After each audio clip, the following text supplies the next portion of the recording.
Well, tonight, multiple families are dealing with this news and the tragedy. Investigators say last night's violence involving a gun in Lacey claimed the life of two people, a pregnant mother and her best friend, who her mom identified as her live-in boyfriend.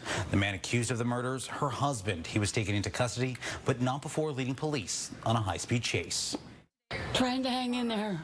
A grieving mother, Colleen O'Toole, sharing with Fox 13 what she wants people to know about her daughter, Julia Maupin. She was a kind, loving animal lover. The 24-year-old was expecting her first child in less than 2 months. Her life and the life of her unborn child cut short Thursday night when, according to investigators, she was shot to death by her husband, John Maupin. Tonight, tough words from Julia's mother to the man accused of killing her. He killed baby James.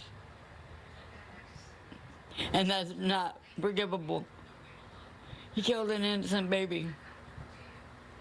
I know there's only 2 charges on him right now for murder and a felony assault.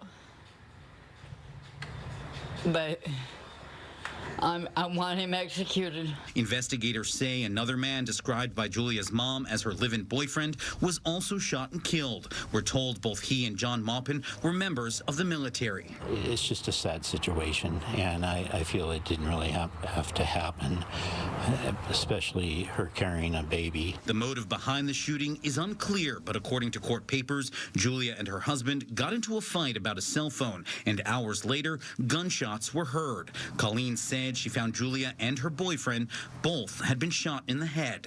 Court papers say seconds after the shooting, John left the scene in a white car. Minutes later, a police officer tried to stop him, but he took off, leading them on a chase on I-5 with speeds of over 110 miles per hour. He was eventually taken into custody. Court documents state he was an alter ego named New John, who took over and couldn't remember anything. He recalled being home at some point that day, but didn't remember anything that happened. He also recalled telling an officer a gun was in the glove box of his car, but that he didn't own a gun. With all the loss, this grieving mother just wants justice. I want him executed.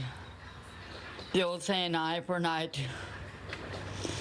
He took a life, well, we can take yours too. Again, John Maupin was taken into custody. He faced a judge earlier today and will be back in court later in July. He remains locked up behind bars at the Thurston County Jail. In the newsroom, Dave Detling, Fox 13 News.